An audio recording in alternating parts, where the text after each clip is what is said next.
Bonjour, dans cet épisode, je vais vous apprendre à reconnaître les signes faibles du burn-out. Je suis Gaël Châtelain-Berry, bienvenue sur mon podcast Happy Work, le podcast francophone le plus écouté sur le bien-être au travail. Alors, depuis la pandémie, nous parlons toutes et tous de bien-être au travail. C'est devenu un sujet qui n'est plus tabou, c'est devenu une évidence.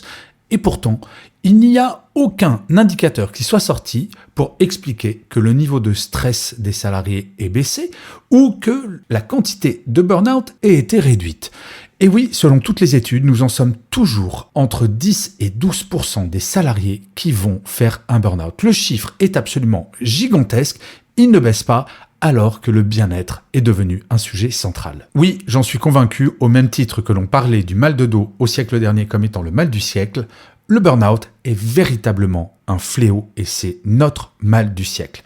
Alors, bien entendu, les entreprises et les managers peuvent agir et certains d'entre eux le font. Mais pour autant, chacun et chacune d'entre nous, nous pouvons agir pour nous-mêmes, sans attendre que qui que ce soit prenne soin de nous.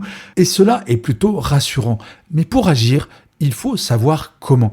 Et c'est pour cela que je vais vous donner les signaux faibles qui annoncent un potentiel burn-out. Attention, je ne dis pas que si vous reconnaissez les signaux faibles que je vais vous donner, vous allez faire un burn-out. Ce que je dis, c'est qu'il faut y prêter attention pour ne justement pas en faire. Vous savez, je parle avec beaucoup de victimes de burn-out et toutes et tous me disent la même chose. Si j'avais su à propos de ces signes faibles, j'aurais pu agir et très probablement, je n'aurais pas fait de burn-out. Les signes faibles dont je vais vous parler, quasiment la totalité des victimes de burn-out les ont connus. Et en fait, si je fais cet épisode, c'est que si jamais vous reconnaissez l'un de ces signaux faibles ou plusieurs dans votre quotidien, eh bien, vous savez quoi? Je serais incroyablement heureux si pour l'un ou l'une d'entre vous, ne serait-ce qu'une personne, j'ai pu éviter à celle-ci de faire un burn-out, car c'est véritablement une horreur de faire un burn-out. En fait, il y a plein de signaux faibles, mais j'en ai choisi 5 principaux. Le premier signal faible, c'est d'avoir le sentiment de ne jamais avoir le temps de tout faire. Vous savez, ce sentiment de toujours courir après le temps, avec une sorte d'angoisse en se disant « mince, je vais pas y arriver » et de se mettre une pression absolument incroyable et de travailler de plus en plus. Et malgré tout, on s'aperçoit que malgré tout le travail que l'on fournit, ce sentiment ne disparaît pas. Les gens qui font des burn-out sont les gens les plus motivés, les plus impliqués, qui vont se donner à fond dans leurs tâches. Et c'est justement ce sentiment de ne pas avoir le temps qui va générer une anxiété absolument gigantesque, alors que parfois, il suffit d'en parler à sa hiérarchie, de revoir les délais, de les caler de façon plus raisonnable pour éviter d'avoir ce sentiment. L'année dernière, j'ai frôlé le burn-out à cause de ce sentiment de ne pas avoir assez de temps pour tout faire. Je me suis réorganisé, j'ai changé un certain nombre de délais et maintenant, tout va bien. Le deuxième signal faible, c'est d'être incapable de passer une journée sans jamais penser au travail, du réveil jusqu'au coucher. Et bien entendu, pareil pour le week-end. Je le répète souvent, le corps et le cerveau, c'est comme une Formule 1. Il faut faire des arrêts au stand de temps en temps. Les personnes les plus impliquées ne vont jamais décrocher, vont être incapables pendant une soirée, par exemple, après le travail, de ne pas penser au travail, de ne pas regarder ses mails, de ne pas checker pour les réunions du lendemain pour éventuellement se préparer. Mais tout ça met sous pression. Et c'est cela qui petit à petit va mener vers le burn-out. Éviter le burn-out, c'est savoir déconnecter psychologiquement de temps à autre. Si possible tous les jours, mais à minima tous les week-ends. Le troisième signal faible, et celui-là est malheureusement très présent chez beaucoup de personnes, c'est d'être fatigué quasiment tous les matins au réveil. Pour beaucoup d'entre nous, cela est devenu une normalité de se réveiller en étant fatigué. On se dit, vivement le week-end, je me reposerai. Sauf que, en pratique, il faudrait tous les matins vous réveiller comme si vous veniez de faire une grasse matinée. J'en ai parlé dans un autre épisode de Happy Work, il faut découvrir son réveil de forme. Le réveil qui va faire que c'est votre corps qui va vous réveiller au lieu de votre réveil. Alors vous allez me dire que c'est compliqué. Oui, au début c'est compliqué, mais il faut se coucher plus tôt et découvrir ce réveil de forme.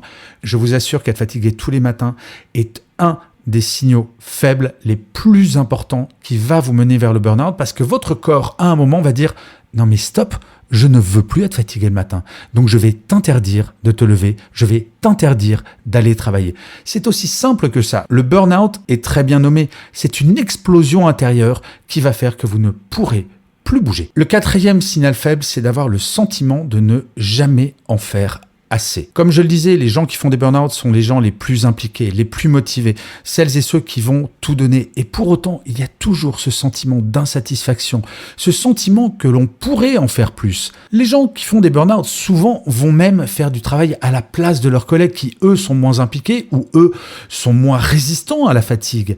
Pour autant, c'est ce sentiment qui va pousser les gens qui vont faire des burn-out à rallonger leurs heures de travail, à travailler le soir, à travailler le week-end. Et vous savez, même un seul email qui va vous prendre 10 minutes le soir, si vous vous dites que ce n'est pas grave, je vous assure que ça l'est. Parce que si cet email, vous le faites une demi-heure avant d'aller vous coucher, votre cerveau ne sera pas déconnecté du stress du travail, ça va perturber votre sommeil et donc on en revient au point précédent.